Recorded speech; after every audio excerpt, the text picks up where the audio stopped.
Listo, profe, ya se inició a grabar.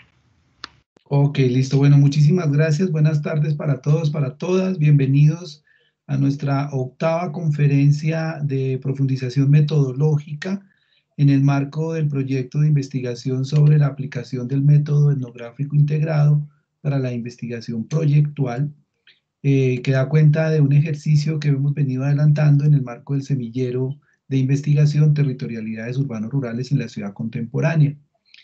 Eh, Esto ya viene desarrollándose en un ejercicio primero de formación, en el cual tuvimos ya varias conferencias, un poco para recordarles a todos los que comienzan a llegar y acompañarnos y a los grupos temáticos de trabajo, la primera reflexión sobre la epistemología de los estudios urbanos y rurales, un segundo momento, la introducción al método etnográfico integrado, un tercer momento, la presentación de las reflexiones del profesor Abilio Vergara en relación a el trabajo de campo, la teoría y la aplicación de los métodos etnográficos.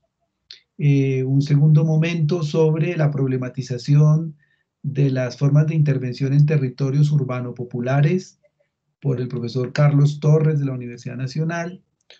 El siguiente momento tuvimos la oportunidad también de explorar todo lo que tiene que ver con la configuración de espacios comunitarios en barrios tradicionales de la ciudad de Bogotá, e iniciamos un ejercicio también de conferencias metodológicas con las tutoras del semillero. En un primer momento, el trabajo sobre los temas de reincorporación de los excombatientes de las FARC en dos zonas del país, lideradas por Viviana Marsiglia y María Camila, que fueron quienes expusieron sus resultados de sus avances de investigación en la tesis de grado en la maestría en desarrollo rural. Ayer tuvimos la presentación de la experiencia sobre un proceso de sistematización elaborado a través de métodos etnográficos digitales con el trabajo de gestión cultural comunitaria en un barrio popular de Bogotá, y acompañado también con la reflexión y los aportes de una iniciativa liderada por María Camila Quintero sobre la ciudad biofílica, que nos dieron cuenta de elementos, instrumentos metodológicos y enfoques de trabajos alrededor de estas alternativas de consulta de información digital. Y hoy tenemos, en continuidad con este trabajo, una reflexión de parte de dos de las tutoras del semillero, Vivian Juliet y Marta Bernal. Vivian es especialista en temas ambientales, ingeniera ambiental, y está haciendo su maestría en desarrollo rural. Marta Bernal es geógrafa de la Universidad Nacional y magíster en geografía. Y ellas nos van a hablar de esos ensamblajes que podrían estar planteando retos metodológicos en la construcción de los sistemas de información geográfica y los análisis de reproducción de datos de cartografía social y todas estas herramientas que hoy por hoy se convierten en una alternativa para la producción de datos en los estudios territoriales. La próxima semana vamos a tener otras conferencias que tienen que ver con la reproducción de redes sociales, y ya entraríamos en otro taller de trabajo ya específicamente para los integrantes del semillero en el diseño, la formulación del proyecto de investigación, que como todos ustedes saben va a enfocarse en un trabajo de más de 2 meses, 3 meses, de acompañamientos tutoriales por grupos de trabajo para la producción de un documento que sistematice y muestre todos los productos relacionados con los casos que tenemos vinculados al semillero. Recuerden que tenemos presencia de propuestas desde México, desde Bolivia, desde Ecuador, un número bastante grande de personas también en Colombia, en Bogotá, que pues pretenden desarrollar este proceso con nosotros. Entonces, Marta Isabel y Vivian Juliet González nos van a acompañar hoy con esta presentación bajo el mismo formato. Entonces tienen la palabra. Muchísimas gracias, Vivian, y muchas gracias, Marta, por sus contribuciones a este ejercicio. Gracias también a los invitados, a los interesados. Estas conferencias se graban, se suben al YouTube y estamos constantemente enviando la actualización. Ya tenemos con esta sería la octava, creo yo, conferencia que subiríamos al YouTube para mantener la memoria de este trabajo. Entonces, sin más, Vivian, Marta, estamos en sus manos. Muchísimas gracias. Bueno, muchas gracias. Buenas tardes a todos y a todas. Me permito entonces pues hacer esta introducción, no sin antes presentar el título de nuestra presentación sobre introducción a los sistemas de información geográfica en su aproximación al método etnográfico integrado para la proyección territorial, explorando intersticios urbanos rurales en la periferia de la ciudad contemporánea. Quisiera pues darle la palabra a mi compañera Vivian, que se presente de voz propia y continuaría con este preámbulo de esta presentación. Gracias. Buenas tardes para todos. Primero quiero confirmar si están viendo nuestra pantalla. Sí, se está viendo perfecto. Listo, entonces buenas tardes para todos. Igual que Marta, pues me complace mucho estar acompañándolos en este proceso. Las tres presentaciones que hemos tenido esta semana han sido pues muy fructíferas. Me parece que han recogido mucho el tema de las experiencias multidisciplinarias en esta área tan importante que son las territorialidades. Y hoy con Marta preparamos una presentación que los acerca un poco más a la introducción sobre los sistemas de información geográfica y su aplicación en los modelos proyectuales. Esperamos pues que lo que les vamos a hablar hoy les sirva y puedan tomar pues digamos como base las referencias que les damos y pues quedamos atentos a cualquier pregunta. Muchas gracias. Gracias, Vivian. Pues yo continúo con la presentación. Soy Marta Bernal, geógrafa pues egresada de la Universidad Nacional.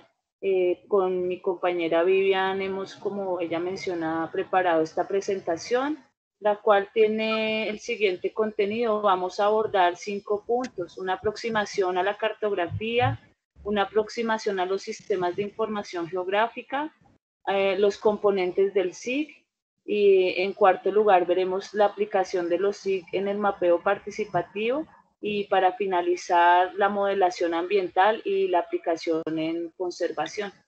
Ese va a ser como el orden de nuestra conferencia.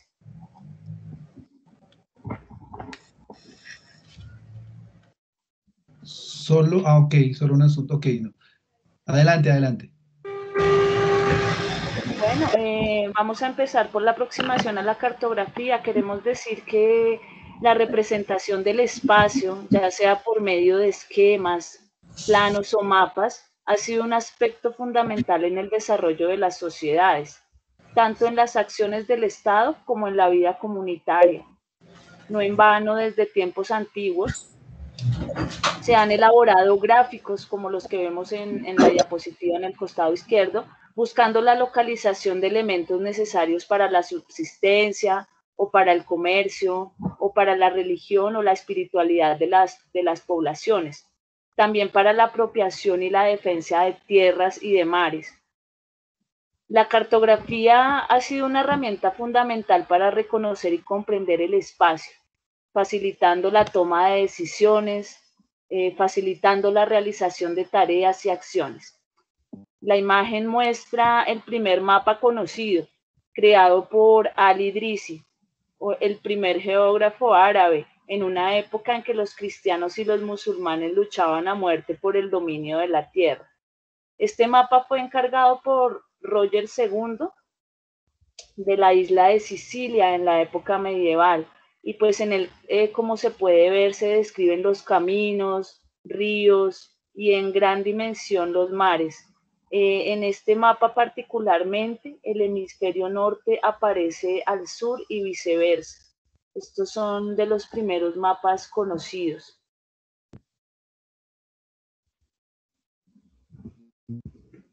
La cartografía es un proceso dinámico y al inicio estaba asociada con trazos simples o básicos que contenían el conocimiento de los habitantes de algún lugar. Luego, con el uso de instrumentos de medición y orientación como fueron la brújula o, por ejemplo, el astrolabio, se facilitó la ubicación respecto al norte magnético, la dirección del viento y la incorporación de convenciones en las representaciones. En la imagen pues vemos un astrolabio muy característico de esta época. La cartografía se exalta en el siglo XIX con relación al proyecto de expansión de la era moderna para el control del espacio, en el cual se usaban pues los mapas, eran esos instrumentos de poder y de control del espacio. En el caso de los mapas militares, por favor la siguiente, estos pues buscaban la descripción y la medición detallada del espacio. Allí fueron muy importantes los aportes de los militares en cuanto a la ubicación de lugares estratégicos, con digamos mapas que fueron levantados con información topográfica. Hubo muchos desarrollos en el campo satelital e imágenes de radar. Estos datos para elaborar estas cartografías fueron recopilados por expertos ingenieros que dispusieron las últimas tecnologías para llevar a cabo operaciones tácticas en defensa de la soberanía nacional de los países. Poco a poco, la cartografía fue siendo importante también en otros ámbitos, como en la planeación urbana regional y en los espacios de toma de decisiones, para el direccionamiento de políticas que tienen que ver con la provisión de vivienda, habitabilidad, movilidad, transporte, salud o seguridad, cuyos productos cartográficos se encuentran en dependencias especializadas.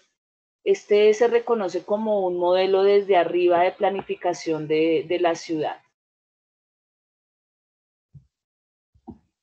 En este sentido, quisiéramos reflexionar sobre que la cartografía ha de ser vista desde dos perspectivas relacionadas.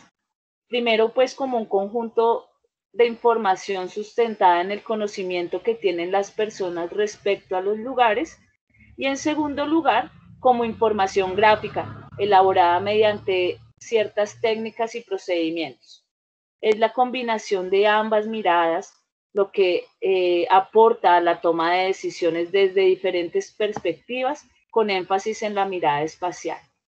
Hay que decir que la cartografía no es un elemento neutro, que por el contrario suscita diversas posiciones que van desde su producción, la captura de datos, hasta su divulgación. Recientemente los mapas están asociados al uso de los sistemas de información geográfica y a los GPS, reconocidos por su relación con los celulares, la aplicación de software especializados con imágenes de satélite o aerofotografías, además también de procesos sociales que realizan las organizaciones sociales, las comunidades o los gobiernos locales en el mundo entero, que han venido implementando experiencias de mapeo sociales que veremos con más detalle más adelante.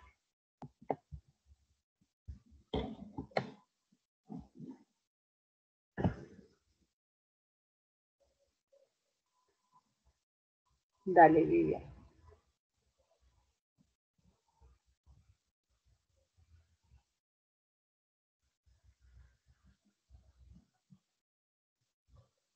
Vivian.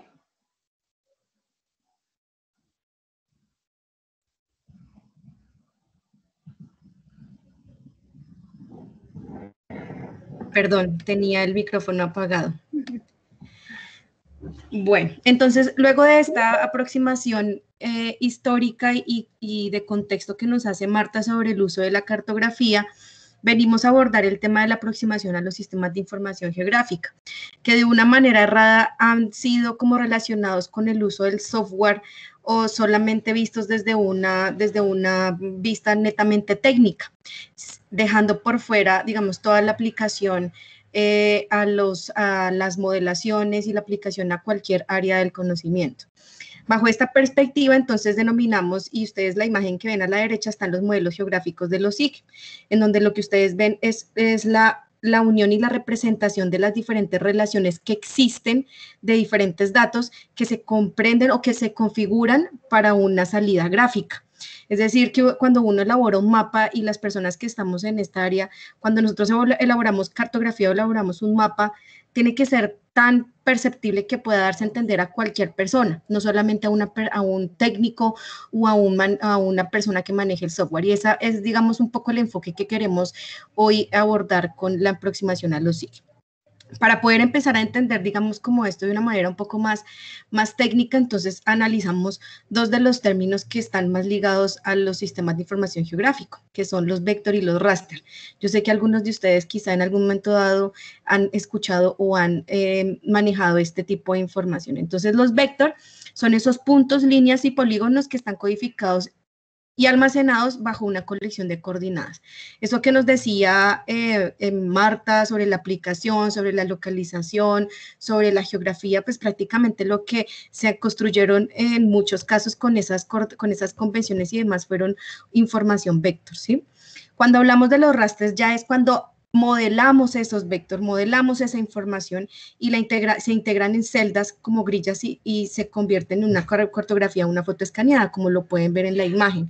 En la imagen, entonces, ustedes pueden ver como una desagregación de lo que comprende la información gráfica o la salida gráfica de un territorio. En esa orden de ideas, nosotros elaboramos este esquema en donde pues, tenemos una perspectiva de preguntas geográficas. Nosotros siempre que hacemos este tipo de investigaciones y aplicándolo a los modelos proyectuales, pues siempre la primera pregunta es ¿en dónde estamos y qué tenemos? ¿Sí? Entonces, si nos preguntamos eso, pues estamos referidos al acceso a la información, al uso de los GPS, al uso de los datos, a la información que la comunidad y la información que nosotros recolectamos en campo como en sí que configuran esas características del territorio. De aquí la llevamos a una organización, organizamos la información para poder saber qué es lo que vamos a representar. Estos modelos que están acá los vamos a ver más adelante, que son los modelos entidad-relación, que no solamente se usan en los sistemas de información geográfica, sino son una herramienta muy importante y me atrevería a decir que básica para nosotros poder saber qué queremos obtener y qué necesitamos para obtener lo que queremos. Luego venimos al análisis de la información. La cartografía y los sistemas de información geográfica nos permiten hacer proyecciones, nos permiten representar, nos permiten analizar cosas que de manera directa y de manera perceptible no la vamos a ver y que aquí la empezamos a analizar y empezamos a ver todos esos cambios que empezamos a entender para actuar en función de lo adquirido, es decir, para la toma de decisiones que ya les hablaba Marta. Nuevamente volvemos a las preguntas geográficas y nuevamente a reiterar el proceso con el acceso a la información. Como ven, es algo que se convierte en algo cíclico, nunca se termina. Esto es importante entenderlo porque también de manera errada pensamos de que el mapa quedó, el mapa se creó, la cartografía quedó y no cambia. Y pues esto es algo de lo que nosotros queremos enfatizar cuando hablamos de los modelos de sistema de información geográfica. En ese orden de idea vamos a hablar de estos componentes, entonces esos mapas como contenedores geográficos. Y aquí les vamos a empezar a mostrar algunas representaciones propias de la experiencia que tenemos. A su mano derecha ven una imagen en donde como a través de un DEM de la NASA se pueden representar las zonas más altas y más bajas de un territorio. En este caso hace parte del área de influencia de la zona que yo estoy trabajando en mi proyecto de investigación, en mi idea de investigación, en donde las zonas más oscuritas representan las zonas más altas y las zonas más claritas representan las zonas más bajas y más calientes, para este lado en donde tenemos las tonalidades verdes. Y en las zonas hacia blanco, café, representan las zonas más altas y las zonas más frías. Entonces aquí tenemos una configuración y un entendimiento de datos que nos lo da una sola imagen, una sola representación gráfica que sale a través del uso de la representación de los sistemas de información geográfica. Otra de los ejemplos como de mapas como contenedores geográficos es los patrones de población diurna en un estado de Estados Unidos. Los círculos más grandes representan las zonas más pobladas y los círculos más pequeños las zonas menos pobladas. Los círculos azules representan grupos de actores comunitarios en donde se representan algún tipo de información importante de relevancia para un estudio. Es decir, que si ustedes analizan acá tenemos una serie de información que se contiene en esa representación gráfica y que se analiza con una sola mirada. Por otro lado, entonces tenemos los datos, las capas. Esto que ustedes ven acá, ella es una modelación de datos que se representa a través de las zonas más calientes y las zonas más frías. Entonces, en este caso fue un estudio que desarrollé en mi tesis de grado en la especialización de sistemas de información geográfica en una zona que es muy cercana acá a Bogotá, que es la provincia del Tequendama. Esta puntica que ustedes ven acá, y esto que redondea acá es el municipio de San Antonio del Tequendama, aquí queda Suacha y acá quedan mesitas del colegio. Entonces nos está representando las zonas en donde hay mayores temperaturas y las zonas más frías. Aquí lo que tenemos es una modelación de datos que incluso puede ser hasta proyectiva, ¿sí?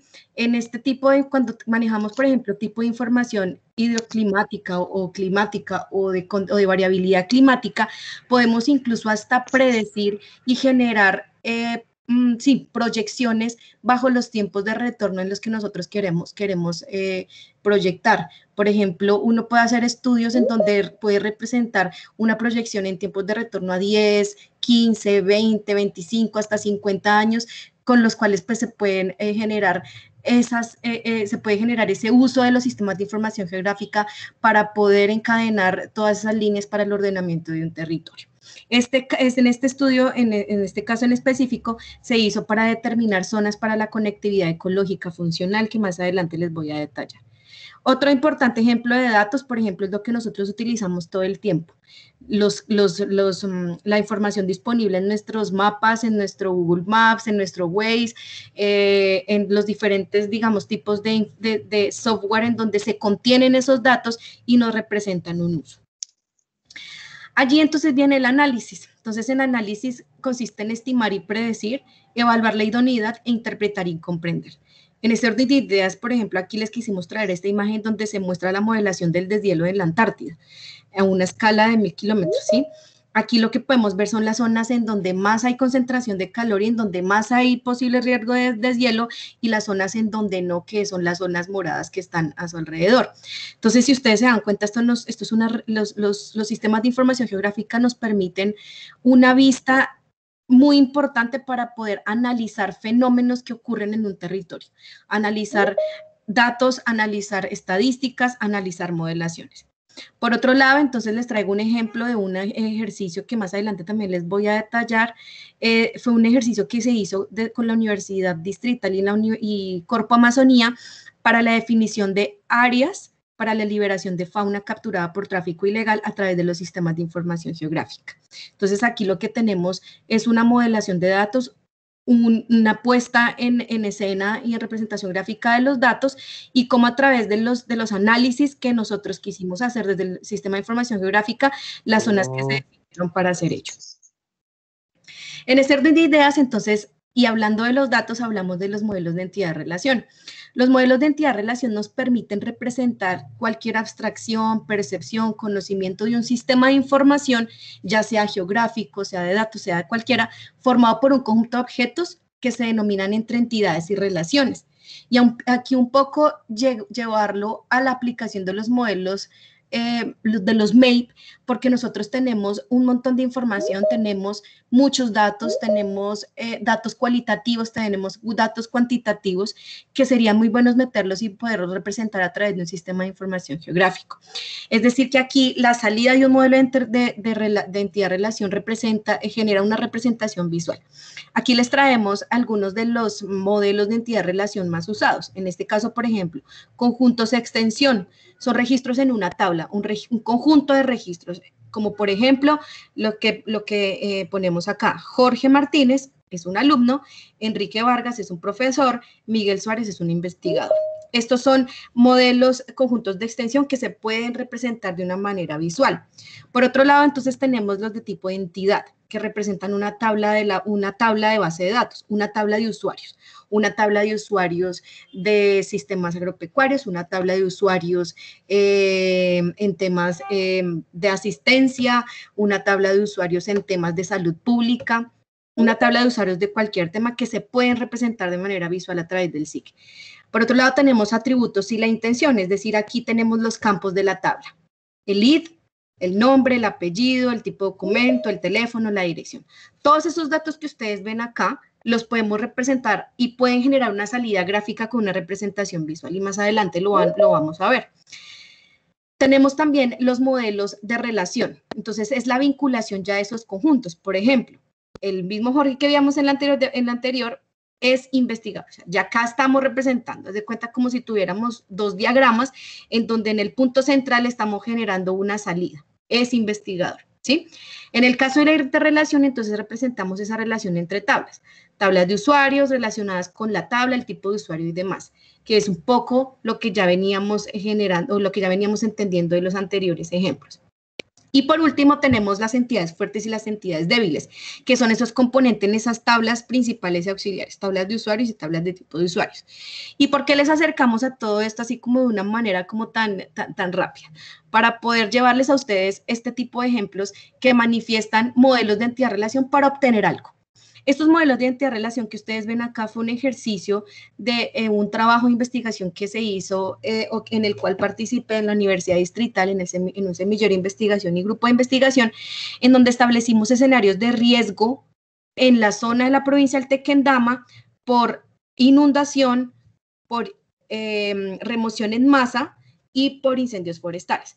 Y lo que ustedes ven acá son los modelos que unimos para poder identificar cómo establecíamos la representación gráfica de un escenario de riesgo por amenaza de inundabilidad. Por ejemplo, entonces aquí tenemos un relieve, tenemos un régimen de lluvias, tenemos un comportamiento de caudales con las variables batimétricas de los cuerpos de agua más grandes, tenemos una información geológica que nos daba toda la información geolitológica y tenemos unos grados de protección que nos llevaba toda la información de la cobertura de los vegetales, coberturas vegetales. De aquí teníamos claro que para poder representar esta inclinación de la pendiente necesitábamos unos datos de topografía, datos de pendientes. Para el caso de régimen de lluvias necesitábamos los datos de representación, tendríamos que generar unos mapas de isoyetas para poder hacerlo. Y así con cada uno de estas variables y de estos componentes generamos esos escenarios de riesgo por amenaza de inundabilidad. Lo mismo para temas de inestabilidad. La suma de todos estos componentes nos generaba el escenario de riesgo, pero cada uno de estos componentes estaba dado por cada uno de estos datos, que se organizaban de la manera en como les explicaba antes, por tablas, por matrices, por relaciones y demás. Y por último, por ejemplo, este escenario de incendios forestales, ¿sí? Entonces, lo mismo, relieve, comportamiento de lluvias, temperatura, susceptibilidad de la vegetación. Por ejemplo, en este caso de susceptibilidad de la vegetación, hicimos un análisis de las coberturas vegetales pirogenéticas presentes en las zonas. Ayer María Camila nos tocaba este tema en el ejercicio que se hizo en los cerros orientales, y es que el tema de la problemática del retamo espinoso es una problemática que nos atañe casi que en toda la zona andina. La expansión del retamo espinoso, que es una especie pirogenética, que es una especie altamente comburente, pues representa un escenario de riesgo de amenaza muy grande. ¿Y cómo lo determinamos? A través de los sistemas de información geográfica, a través del análisis de esos sensores remotos que nos podían dar los datos y los puntos en donde se localizaban las grandes aglomeraciones de esta especie.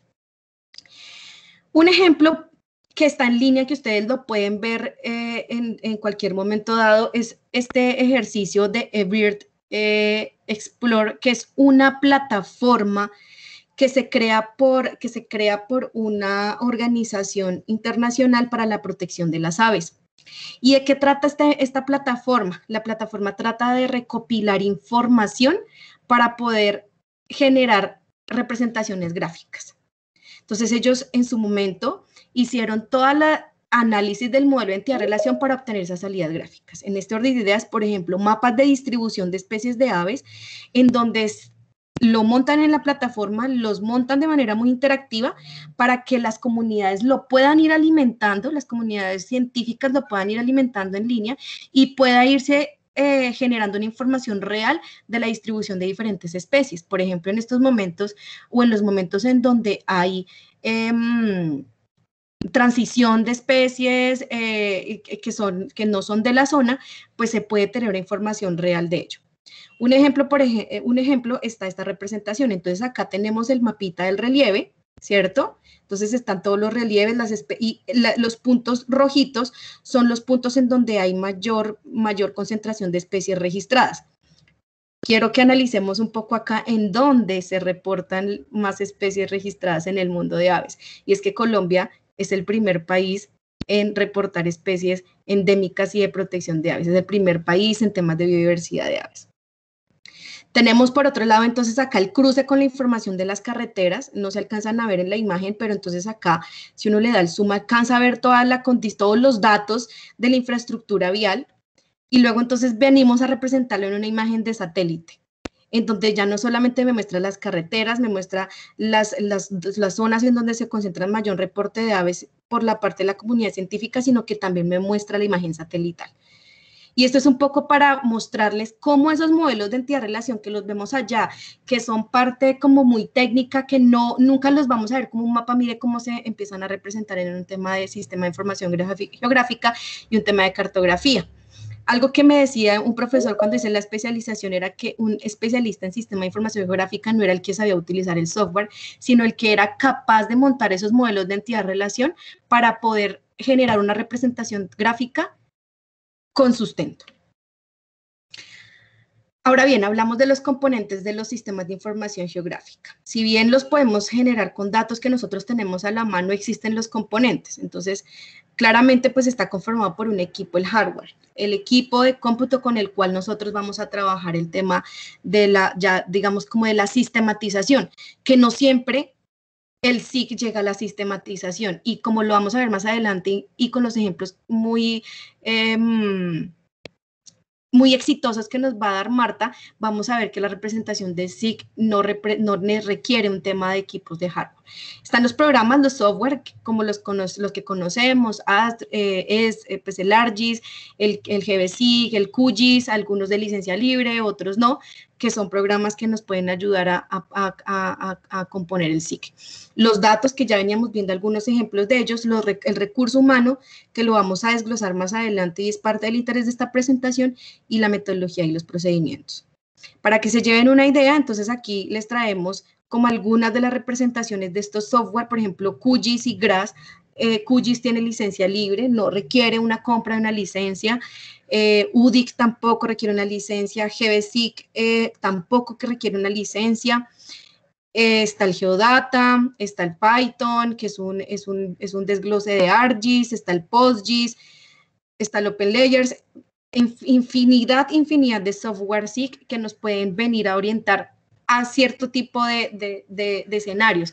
Hay unos que representan más efectividad en temas sociales, otros que nos representan más en efectividad en temas de modelación, pero todos pues un compendio de herramientas y elementos que podemos tener a la mano. Otro ejemplo de los datos, por ejemplo, acá es esta aproximación a la cartografía semiótica y nos empezamos a ver al entrar o a introducir en esa aplicación de los MAP a través de los sistemas de información geográfica. Y es cómo se puede representar a través de esta cartografía semiótica, información biofísica y geomorfológica. Esta imagen ya la habían visto en la primera parte de la presentación, pero miren de dónde sale. Sale de una aproximación desde un sensor remoto, se hace el análisis, se sacan los datos, se genera el DEM y de los DEM salen toda una información básica para nosotros poder representar o para nosotros poder aplicar en diferentes tipos de estudio, tan importante como es el tema altitudinal. Las zonas moradas son las zonas más altas, las zonas azules son las zonas más bajas, las zonas amarillas, las zonas medias. A través de este análisis de datos y de la cartografía semiótica se pueden hacer múltiples análisis y múltiples funcionalidades. Otro ejemplo es la cartografía semiótica a partir de esta misma biofísica, pero y geomorfológica. Por ejemplo, aquí tenemos la parte de la cobertura, donde yo a través de los puedo representar datos que incluso acá en el desglose, yo acá tengo la categorización y como la convención a través del color, pero represento áreas de una zona para poder generar, por ejemplo, agroecosistemas andinos, agroecosistemas basales, bosque altoandinos. Este es un ejercicio que estoy adelantando en mi ejercicio de investigación actualmente, esta es la región del Guavio. Y otra representación, por ejemplo, son los achurados, que dan respuesta también a la representación gráfica de cada una de esos datos y esa información. Otro de los puntos que nosotros generamos acá para poderlos aproximar al tema de la cartografía semiótica es esa asociatividad entre proporciones. Entonces aquí tenemos una zona muy puntual de mi área de estudio. En el área de estudio pues estoy tratando de encadenar esas estrategias sociales de conservación con esas actividades propias voluntarias que aparentemente se hacen a través de sistemas agroecológicos, sistemas agroalimentarios, y que tienen que ver con las zonas para la conservación y la recuperación de hábitats. Entonces aquí lo que ustedes ven es una representación gráfica y un encadenamiento de información de datos que lo hice inicialmente a través de un modelo de entidad-relación para poder obtener la localización de los sistemas productivos, la localización de los avistamientos de aves y sacar información como esta. ¿En qué zonas hay más avistamiento de especies de protección y de importancia para la zona, importancia ecosistémica para la zona?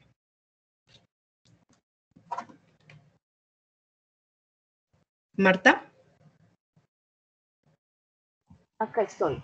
Bueno, en esta parte quisiéramos entonces empezar a ver la aplicación de los sistemas de información geográfica, esta vez con relación al mapeo participativo. Y es que con estos elementos que hemos visto de la aproximación a la cartografía y a los componentes de los sistemas de información geográfica, pues entendémoslo sí como una actividad social que involucra personas, que involucra programas, hardwares, información espacial, procedimientos computarizados para el manejo, análisis y representaciones del espacio. Nos referimos en este apartado especialmente a la relación entre el mapeo participativo y los sistemas de información geográfica, ya que nos permite reflexionar acerca de estas preguntas que ponemos acá, muy sugerentes. ¿Por qué mapear? ¿Cuándo? ¿Dónde mapear? ¿Cómo hacerlo? ¿Para qué mapear? Y presentamos pues algunos elementos a continuación que también ayudan, digamos, a comprender esas realidades sociales, sobre todo que son difícilmente cartografiables, y también a conocer y a realizar análisis sobre las características territoriales y las situaciones de personas y de familias que viven inmersas en determinadas situaciones en ciertos espacios de la ciudad. Quisiera referir acá varios aspectos que tienen que ver con el mapeo participativo. Y es que se refiere a elementos técnicos, ¿cierto? Puede referir elementos técnicos, o por un lado están elementos técnicos como aquellos relacionados con el uso de tecnologías de la información, captura de datos espaciales, manejo de imágenes aéreas, de radar o de teledetección.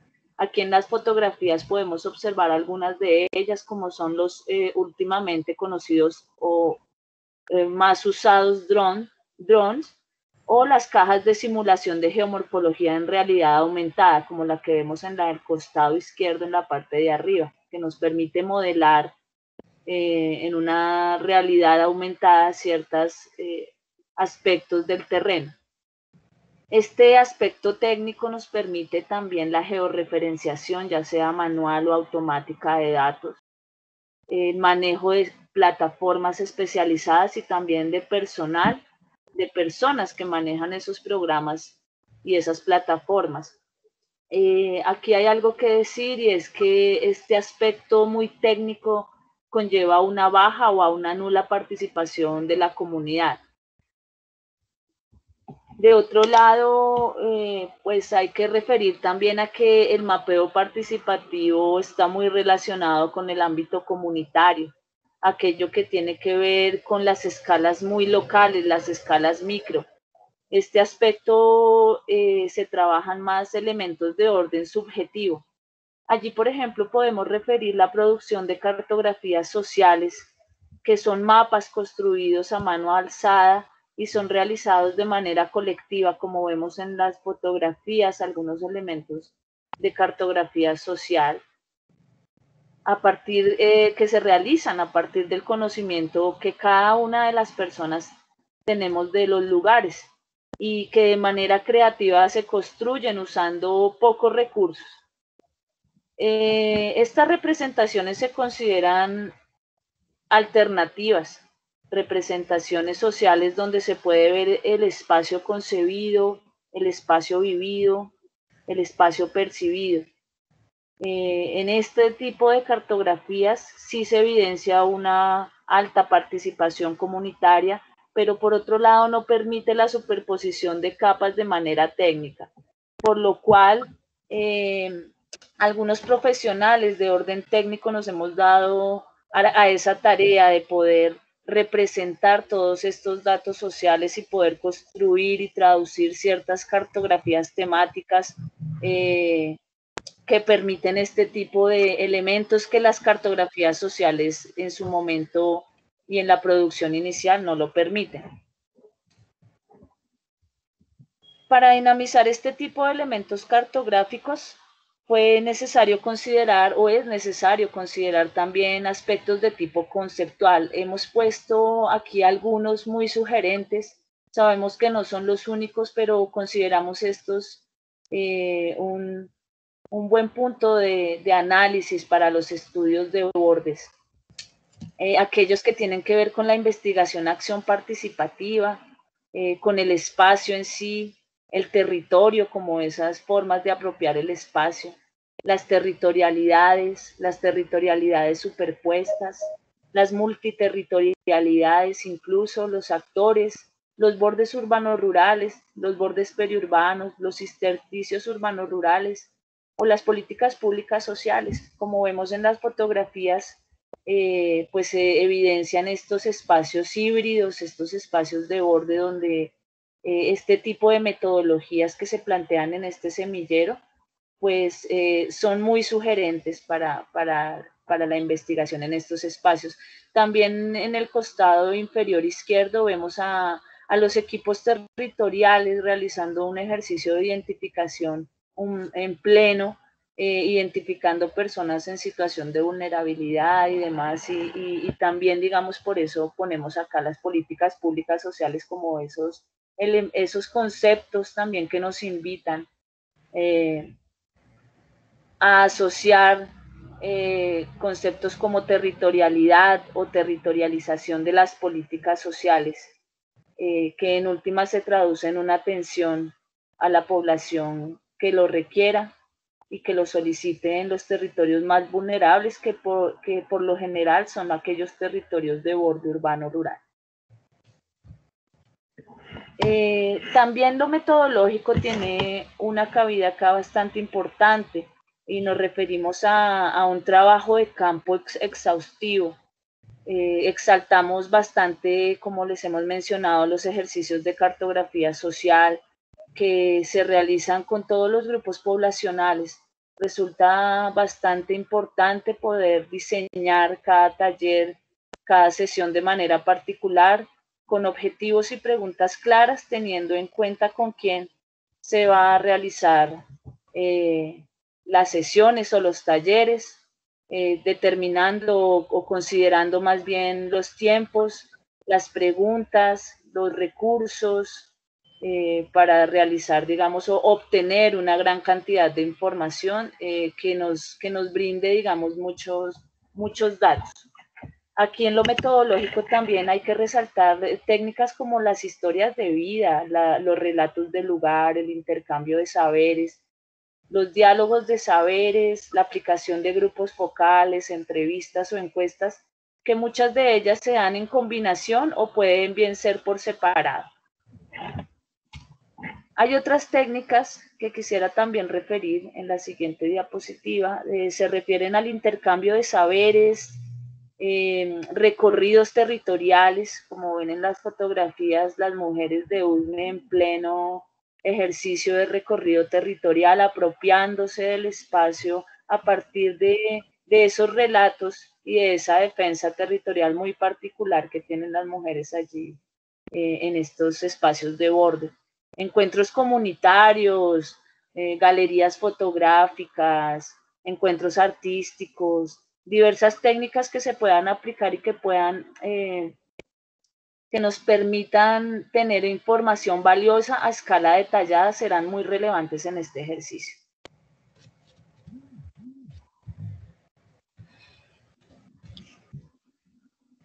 bueno, las ollas comunitarias, las huertas, que también resultan ese espacio de gran conocimiento y de gran intercambio social, la agricultura ecológica, muestras artísticas, como les mencionaba, las galerías fotográficas y aquellos ejercicios que impliquen el intercambio de conocimientos colectivos, serán muy relevantes para la producción de este tipo de representaciones alternativas. Un poco y dando línea a lo que nos muestra Marta y en principio el tema del acceso a la tecnificación y como a estas herramientas completamente computarizadas, pues no implican que nosotros no podamos representar unos sistemas de información geográfica con las comunidades.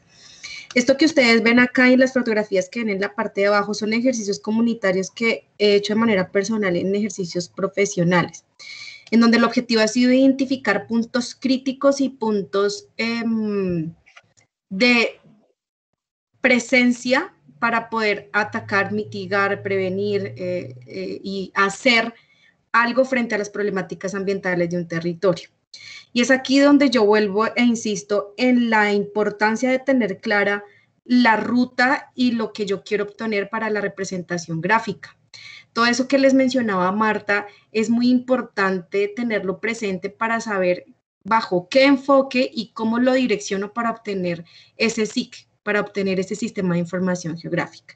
En este caso, se trató de hacer un ejercicio de cartografía temática de capas completamente manual. Lo que ustedes ven acá son 3 de las capas que tuvieron en los diferentes mapas. Por un lado, estaba todo el tema de límites de un territorio, el tema del límite de su vereda, el tema del límite de su finca, el tema del límite de su sistema productivo. Por otro lado, teníamos esos puntos de la estructura ecológica principal que lo conforman, que conforman esa vereda, que conforman ese sistema productivo, esos bordes de bosques, esa conectividad con la zona de bosques, esa presencia de los cuerpos de agua disponible, por ejemplo, en la segunda imagen, los puntos que ustedes ven negritos son puntos de captación y son puntos de aprovechamiento del agua, y lo que ven alrededor es toda una borde de bosque que comprende toda una vereda. Y por último, la localización de esos puntos en donde hay esas percepciones y esa información que solamente la comunidad podría dar, y es donde se localizan esos indicios de esa presencia de impacto o alteración ambiental. Entonces, por ejemplo, teníamos efectos de remoción en masa, derrumbes, pesebreras, digamos que todo el tema de la presencia de algunos puntos o algunos sitios en donde se generan algunos temas de vertimientos, y todo esto entonces lo veníamos sobreponiendo con las comunidades. Es importante explicar estas metodologías de diagnóstico con las comunidades para poder obtener lo que se necesita. Si yo pretendo hacer un ejercicio de cartografía social con las comunidades y llego simplemente a que me representen en un papel lo que quieran, pues me van a representar diferentes tipos de información y me van a representar diferentes tipos de problemáticas. En la primera fotografía que ustedes ven a la parte izquierda se explicaba cada uno de los componentes y cómo se estaba construyendo ese modelo de entidad-relación. ¿Para qué? Para obtener solamente la depuración de esos problemas ambientales, porque si nos íbamos a los problemas socioambientales, pues se salía completamente del margen del estudio que en su momento se estaba desarrollando. Incluso así, habían cartografías sociales en donde se representaban escenarios en donde, por ejemplo, nos decían tráfico de drogas, o se referían de pronto al tema de inseguridad, ¿sí? Pero pues en ese ejercicio, las personas que trabajamos allí, pues debemos ser muy certeras en los modelos participativos para poderlos manejar. Hay un libro que yo creo que la mayoría de ustedes lo deben conocer. Para mí es uno de los libros más importantes para los que nos aproximamos a estos ejercicios comunitarios, que son las 80 herramientas de trabajo participativo de Helfius. Y aquí nos dan diferentes tipos de herramientas para nosotros poder hacer y obtener todos esos datos comunitarios participativos que nos pueden llevar a la construcción de un sistema de información geográfica. En este caso, entonces, les voy a traer un ejemplo ampliado de lo que corresponde. Además de estructurar los elementos o de representar gráficamente todos esos elementos que componen un territorio, también se les hace énfasis a las comunidades en sensibilización y en orientación de cómo se desarrolla una cartografía, en dónde se pone una norte, hacia dónde va el norte, qué se representa primero en un mapa, los límites, con qué limitamos. Y cuando nosotros empezamos a hacer estos ejercicios con las comunidades en los diferentes territorios en el país donde lo hemos hecho, en la mayoría de los casos nos encontramos con que la comunidad no se siente completamente representada con la información oficial que aparece en las entidades o en las instituciones. Entonces nos encontrábamos, nosotros siempre llevamos la cartografía de base, la cartografía de las gobernaciones, la cartografía de los municipios, para que de una u otra manera se genere esa comparación. Y nos encontrábamos que nos decían, este no es el límite de nuestra vereda, este cuerpo de agua ya no existe, falta este cuerpo de agua que es representativo y de donde nosotros captamos el agua que consumimos. Entonces, esto nos da una información completamente clara de lo que es un ejercicio de sistema de información geográfica, de sobreposición de datos y de cartografía temática sin necesidad de un software.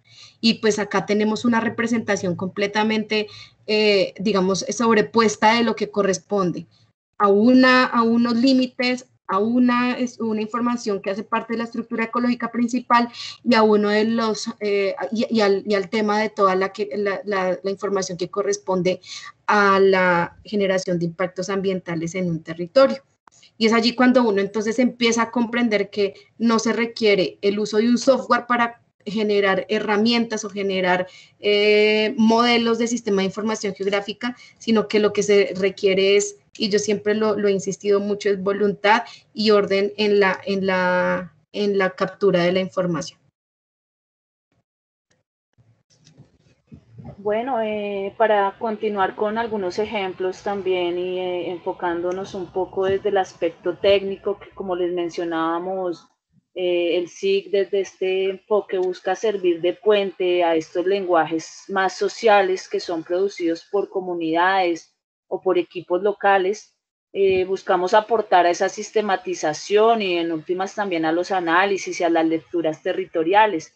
También asimismo al fortalecimiento de la participación y a los procesos sociales, y les presentamos algunos ejemplos acá, algunos elementos cartográficos. Está, por ejemplo, el mapa de la tasa de mortalidad materna en 2012, que nos muestra las localidades con mayor incidencia de mortalidad en las mamás, como son Ciudad Bolívar, Bosa, San Cristóbal, Los Mártires, pero al norte, por ejemplo, también está Suba, en menor medida Sumapacha, Pinero. Es un mapa a escala distrital. Contiene pues elementos informativos como son su leyenda, su título, sus escalas. Nos presenta una imagen distrital del fenómeno de mortalidad materna. Vamos a continuar en este recorrido cartográfico, ya unas escalas más detalladas. También este es un mapeo de actores de una UPZ, de una unidad político-administrativa, la unidad de planeamiento zonal número 66 San Francisco en Ciudad Bolívar, una de las localidades que veíamos anteriormente como con mayor incidencia en mortalidad materna.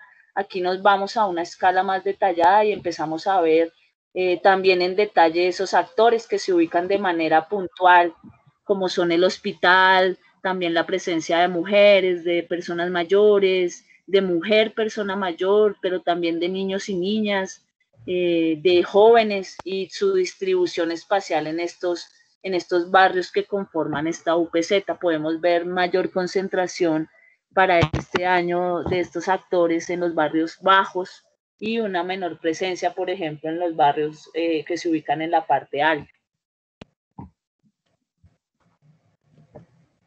En este recorrido de mapas también vemos en esta misma lectura territorial el tipo de vínculo que tienen cada uno de estos actores. En color rojo, por ejemplo, representábamos los que tenían un vínculo fuerte y en amarillo los que tenían un vínculo débil.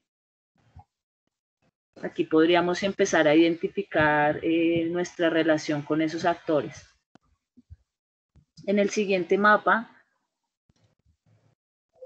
ya empezamos a ver otra de las localidades que se ubica al sur y empezamos a identificar unas zonas para la intervención social, por ejemplo, a partir de la representación de los estratos sociales. Esta es una de tantas maneras de representarlo a partir de la base cartográfica que tenemos.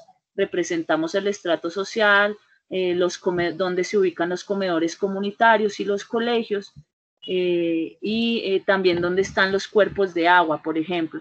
En el siguiente mapa ya se empiezan a visualizar a partir de este tipo de análisis aquellas áreas de intervención social, las vemos en color curuba con borde rosado, ya empiezan a surgir cartográficamente a partir de la combinación de ciertas variables, pues aquellos lugares donde la política pública o la acción del Estado se enfocaba para ciertas decisiones invertir ciertos o determinados recursos en estas áreas.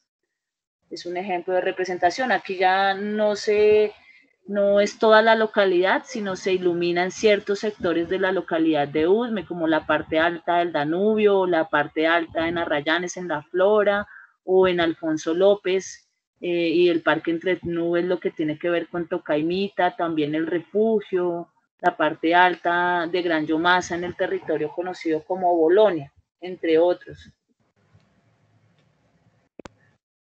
Lo que vamos a hacer entonces es a seguir con nuestro recorrido. Acá vemos la localidad de Usme, que tiene una gran proporción, una gran extensión de zona rural, representada acá en los colores cafés. Acá lo que muestra es, este fue un mapeo que realizamos con las profesoras, las maestras y las familias participantes del servicio del proyecto de infancia, y empezamos a ubicar las veredas en la localidad de Usme, las 14 veredas reconocidas desde lo social, las veredas bajas como Los Oches, El Ubal, La Requilina, Chiguasa, Corinto, y las altas como Curubital, Arrayanes, Los Andes, que tienen una menor participación que las veredas más bajas como El Destino o Los Oches, que tienen una mayor participación. Acá también se evidencia pues dónde está ubicado el Centro de Desarrollo Integral Rural, que es como el jardín rural de la ruralidad, y el número de familias atendidas. Aquí empieza a visualizarse un tema de gestión y de atención por parte de los equipos rurales, que por lo general no es tan visible porque a estas escalas, digamos, la información es escasa. En este ejercicio fue muy rico, donde no solo se representó la ruralidad de Usme, sino también pues las ruralidades del borde urbano rural del sur de la ciudad de Bogotá. Ya lo vamos a ver en los siguientes mapas.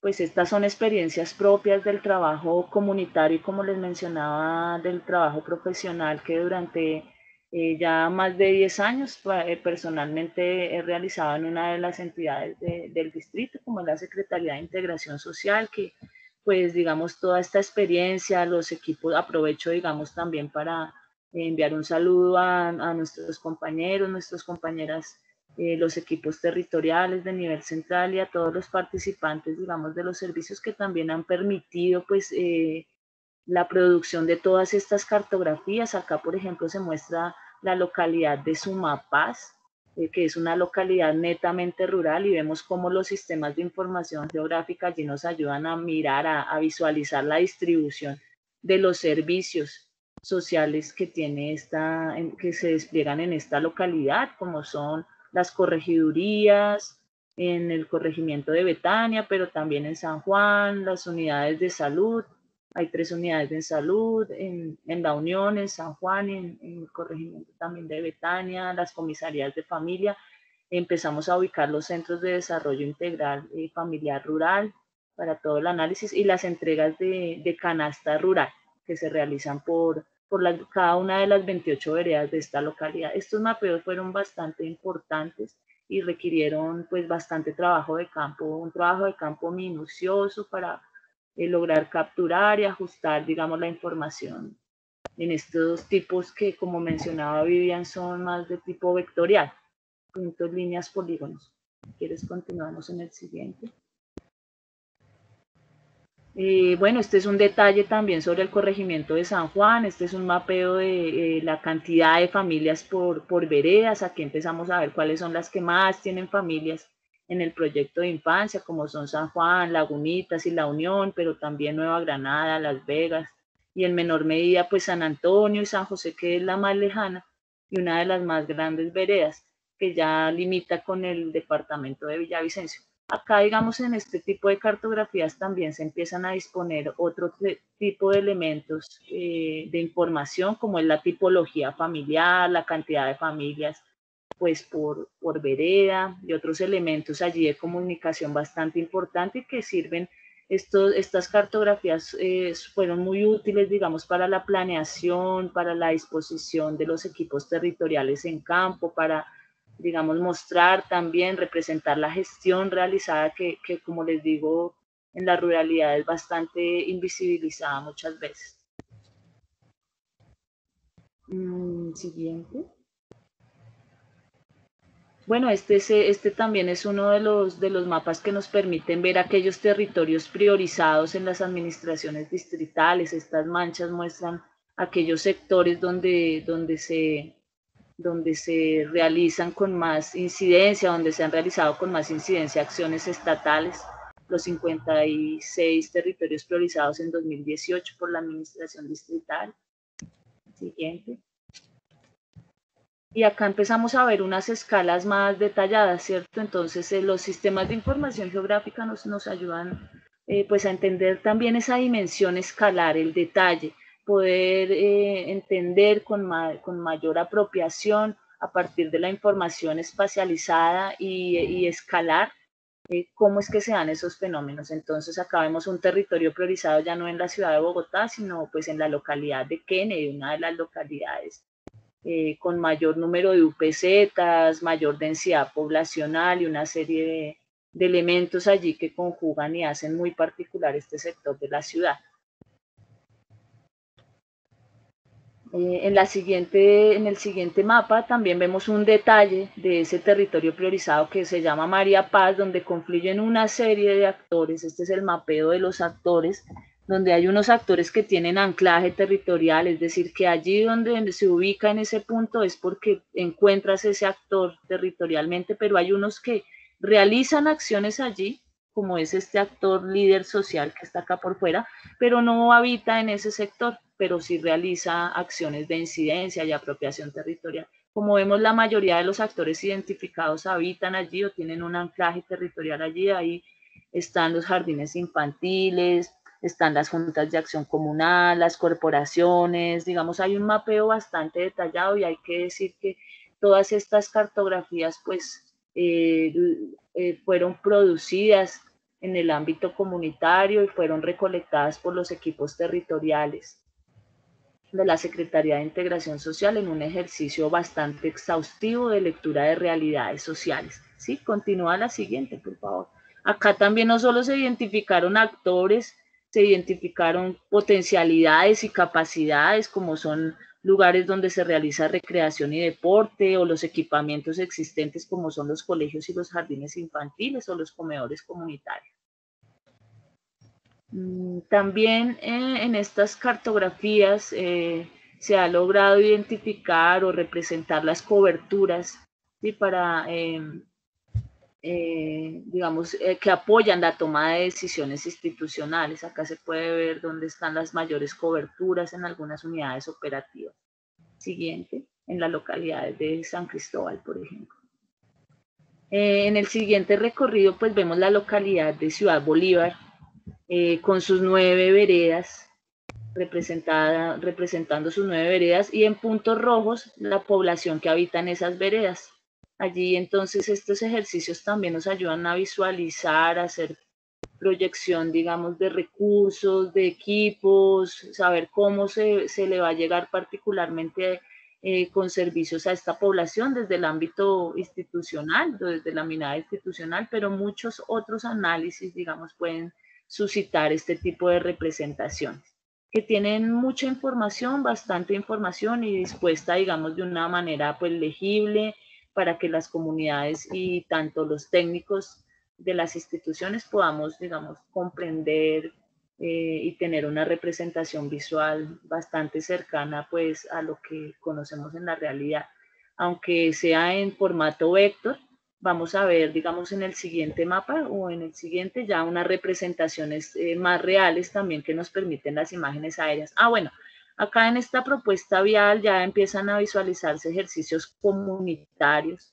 Este fue un mapa realizado sobre una propuesta de ruta de buses que se reunieron todos los presidentes de junta de la parte alta de Gran Llomasa, conocido como el territorio de Bolonia, y con ellos nos dispusimos a realizar varias representaciones para que apoyase la gestión de estas personas en varios espacios de participación y en varios espacios, digamos, de gestión de políticas. Estos son algunos ejemplos de muchos de los cuales se han realizado a partir de la aplicación de cartografías participativas y SIC. Siguiente. Pues todas estas organizaciones sociales también les ha llamado mucho la atención el uso de cartografías, el uso de representaciones de este tipo, porque además de visualizar sus necesidades, las potencialidades, sus conflictos, sus tensiones, que son bastantes, pues también se interesan en representar los logros de gestión. Y este es el mapa donde se evidencia qué fue lo que los presidentes de junta de estas o las organizaciones sociales de la Mesa Territorial Bolonia lograron en esta vigencia. Lograron, por ejemplo, en casi todo el territorio el cambio de luminarias de bombillas LED, pero en el tema de cultura y deporte han logrado que se les ubique un parque biosaludable en lugares identificados por ellos mismos, que también, digamos, haya una mayor seguridad a través de la instalación de cámaras o el desarrollo de capacidades en la Junta de Acción Comunal y sobre todo la pavimentación de vías, que ha sido una necesidad bastante ingente en esta parte alta, llegando al parque Entre Nubes.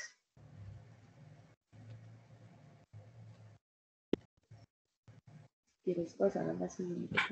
Y bueno, digamos con este preámbulo, pues continuar con la siguiente aplicación de los SIC que queríamos mostrar.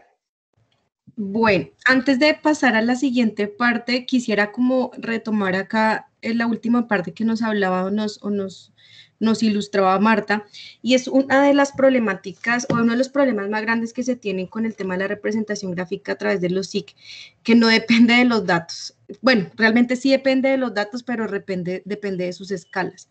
Si ustedes ven, y la información que ustedes puedan llegar a obtener en sus investigaciones son extremadamente importantes porque van a ser, va a ser una información real que puede representar una realidad que por el nivel de escala con la cual se grafican o se proyectan o se emiten esos planes de ordenamiento, esos planes de territorio, no representan una realidad. Son escalas muy grandes, son escalas en donde no se alcanza a encontrar ese nivel de detalle como nos lo muestra Marta en cada uno de estos ejemplos.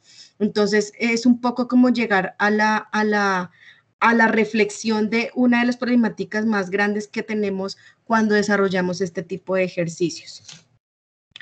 Ahora bien, les vamos a mostrar un poco de la aplicación en temas de cartografía semiótica, cartografía de análisis, que puede salir a partir de estos datos. En este orden de ideas, pues hablamos de lo que es la meteorología, en donde podemos obtener diferentes tipos de diferentes tipos de representaciones gráficas a través de estudios y de obtención de información meteorológica, por ejemplo, la proyección y la definición de zonas donde llueve más, donde son más calientes, zonas en donde existe una humedad relativa mucho más alta que en las otras. Por ejemplo, esta parte de acá que ustedes ven de azul agua marina es una zona que se conforma acá muy cerca de acá Bogotá, que es el bosque de niebla, que empieza a darse casi que desde el Salto del Tequendama hasta limitar con el municipio de Mesitas de Colegio. En una sola provincia estamos bajando casi 1000 metros sobre el nivel del mar acá en el país, lo que hace pues que se configuren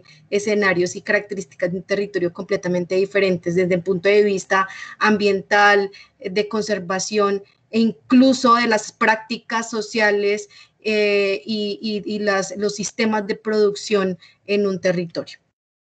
Por otro lado está el tema de la hidrología, en donde pues podemos hablar de toda la representación gráfica, de la cuantificación de los recursos hídricos disponibles en una zona de estudio, que también son base fundamental para poder hacer representación y poder hacer un análisis de la ordenación del territorio y de sus recursos naturales.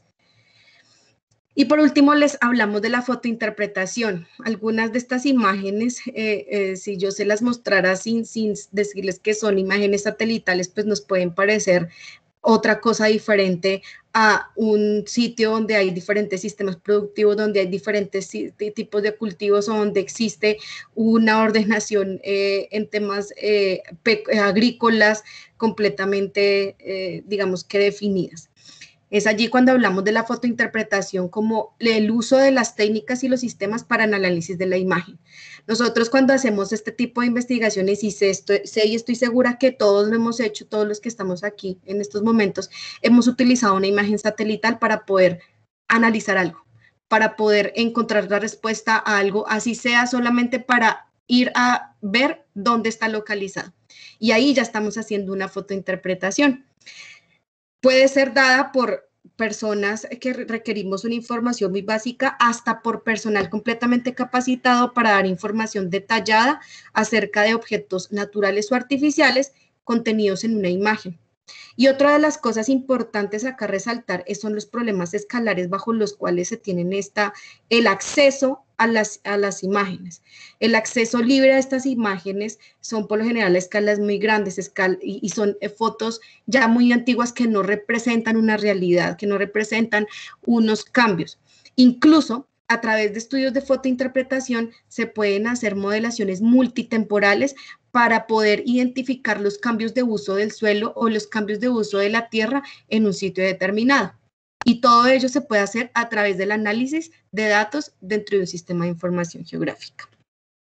Es allí como entonces podemos definir la fotointerpretación como el arte, una ciencia de examinar imágenes producidas por un instrumento a través de radiaciones electromagnéticas emitidas y reflejadas por los objetos, con el propósito de identificarlos, deducir sus características y evaluarlos según el fin que se persigue. Nuevamente, nos vuelve a tocar la puerta estos modelos de entidad-relación que requerimos para nosotros poder obtener la información o lo que requerimos. Importante, aquí me gustaría, por ejemplo, traerles un tema, y es que, por ejemplo, para hacer los análisis de coberturas vegetales, entonces utilizan diferentes técnicas, como por ejemplo el cambio, las fotos en infrarrojo, el análisis en temas de cambiar los RGBs para poder identificar en dónde se concentran un cierto tipo de cobertura vegetal. Y no nos alcanzamos a imaginar la cantidad de información que se puede sacar de una imagen satelital. Un poco en la aplicación hacia la conservación y hacia la ecología del paisaje consiste en entender lo que corresponden a métricas, estructura y función. Y aquí un poco la reflexión de esos estudios meramente técnicos, como lo mencionaba Marta en un momento en la presentación, y es que se obtienen críticas grandes frente a cómo se pueden encadenar estos elementos y estas herramientas completamente técnicas con algunas aplicaciones de los MEI que corresponden a una información local, característica, comunitaria y correspondiente a un territorio. Y es que no se puede hablar de conservación de recursos naturales si yo no involucro a las comunidades, si yo no involucro a los actores que están contenidos en ese territorio y que pueden dar cuenta de lo que realmente se está viviendo a una escala local, que es donde desafortunadamente muchas veces no se enfatizan los estudios, sino a una escala regional, una escala nacional, en donde muy posiblemente no vamos a poder obtener información. Este ejercicio que ustedes ven acá fue un ejercicio que se hizo hace más o menos unos 6 años, en donde a partir de la identificación de condiciones de hábitat de una especie sombrilla como el perezoso de 2 dedos que ustedes ven ahí, Coleopus hoffmanni, se hizo la identificación de zonas para la conservación a través de sus necesidades de hábitat, en qué altura se mueve, en qué temperatura se mueven, niveles de precipitación, humedad relativa, todos los valores relacionados con el tema hidroclimático, bajo qué condiciones de continuidad de dosel, es decir, de bosque se mueve, ¿sí? qué densidad poblacional tiene, qué desplazamiento tiene y qué tipo de vegetación requiere para su hábitat. Esta información netamente técnica y de un corte completamente científico de un trabajo de biólogos y ecólogos se convierte en un resultado de sistema de información geográfica en donde yo empiezo a unir, a encadenar, a relacionar cada uno de esos elementos para poder definir una representación gráfica, que más adelante se convierte en la definición de áreas en donde con las comunidades debo representar y debo generar acciones para la restauración ecológica y la recuperación de hábitats. Es allí donde encontramos encadenamiento de lo que es netamente técnico a la viabilidad y al uso eficiente de la información. Y es que no solamente nos hace importante o se nos hace importante recolectar un compendio de datos, un compendio de información completamente científica, técnica y demás, sino la podemos llevar a una realidad de un territorio. ¿Y por qué solamente estas zonas fueron representadas viables para ello si toda esta zona prácticamente que el municipio de San Antonio del Tequendama tiene una alta cobertura vegetal? Y es precisamente por que estas zonas blancas que están acá fueron sacadas del modelo que aun cuando cumplían con las condiciones de hábitat de la especie sombrilla que se escogió, no representaba continuidad para las actividades de restauración ecológica. Es decir, quedaban localizadas o quedaban cruzando vías, infraestructura vial, infraestructura eléctrica, mismo el base del Muña que se localiza por acá abajo en el municipio de Cibaté, que no permiten que generen estos escenarios de conservación e interacción de conservación ecológica. Otro ejemplo, por ejemplo, este es un fragmento de Caquetá, en donde se hizo el mismo ejercicio para la definición de zonas de liberación de fauna por tráfico ilegal, que les contaba que se realizó entre el Corpo Amazonía y la Universidad Distrital, en donde se tienen estas franjitas verdes que ustedes ven acá, son las franjas de bosque secundario, en donde se podría tener potencialidad para la liberación. Esto que ustedes ven en amarillo es la representación de los asentamientos urbanos, ¿sí? Y esto que ustedes ven acá, pues es uno de los cuerpos más importantes que está, de cuerpos de agua más importantes que están en el departamento. Y lo que ustedes ven acá ya es una compilación de datos que se recogieron en campo con las comunidades en donde se identificaron vías terciarias que no aparecían en la cartografía oficial a nivel nacional, vías secundarias que no aparecían tampoco, y pues esto para nosotros fue de gran importancia porque pues que no aparecieran vías secundarias pues era grave bajo los modelos de ordenación del territorio, en este caso del departamento, las cabeceras municipales, y a cada uno de ellos con trabajo comunitario a través de modelos de entidad-relación se pudo definir qué tanto alcance tienen para poder definir estructuras para la conservación de la estructura ecológica principal del territorio. Cruzándolo, y quiero que vean esta imagen, las zonas que no tienen el color curú eran las zonas que quedaban libres, pero el potencial de bosques era completamente grande. Entonces, ¿qué se hizo? Pues se definieron algunas zonas a través de la modelación con los datos obtenidos con las comunidades, en donde se nos daban las zonas con mayor potencial para la liberación y en donde habían o en donde existían puntos de trabajo comunitario claves para la restauración ecológica. Eso lo que nos dio fue de tener este panorama en donde en cualquier lado aparentemente se podía liberar fauna, a obtener este panorama en donde los únicos escenarios más viables para la liberación eran los que estaban de color morado oscuro. Es decir, que no se representaba ni el 90% de cada uno de esos puntos. El reto aquí no era solamente definir las áreas para la liberación, sino las zonas y las actividades de trabajo comunitario y el esfuerzo del trabajo comunitario que debía representar la definición de puntos para la restauración ecológica con las comunidades locales. Y a eso sumarle también la voluntad de trabajo con las comunidades locales. Allí entonces pues definimos, que esto es una abstracción del ejercicio que les mostré, o de estos mapas que les mostré acá, en donde cómo definimos uno de esos puntos nomás para la definición de áreas de manejo silviculturales y de restauración ecológica. Entre otras aplicaciones en temas de los ICPE tenemos temas de salud pública que ya Marta nos daba una clara representación, por ejemplo, en donde había mayor tasa de mortalidad de madres. Tenemos temas de aplicación en temas de educación, por ejemplo, la modelación de las tasas de las zonas de alfabetización en donde se concentra más en el mundo. Tenemos temas de salud, tenemos temas de transporte. Esto que ustedes ven acá es una ruta a través de sistemas de información geográfica que se genera para una empresa de transportes en la ciudad de Bogotá. Entonces, miren la magnitud en todo lo que se pueden utilizar los SIG. Están temas de gobiernos en donde se pueden aplicar, en donde están localizadas las zonas puntuales para la representación de políticas. Está el tema de manufactura, está el tema de contaminación. Este ejercicio que ustedes ven acá es un ejercicio de modelación de ruido.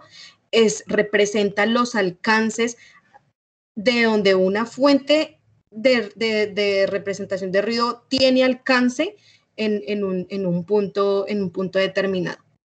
Y está el tema, por ejemplo, industrial, donde se localizan los mayores tipos, la mayor cantidad de número de industrias y demás.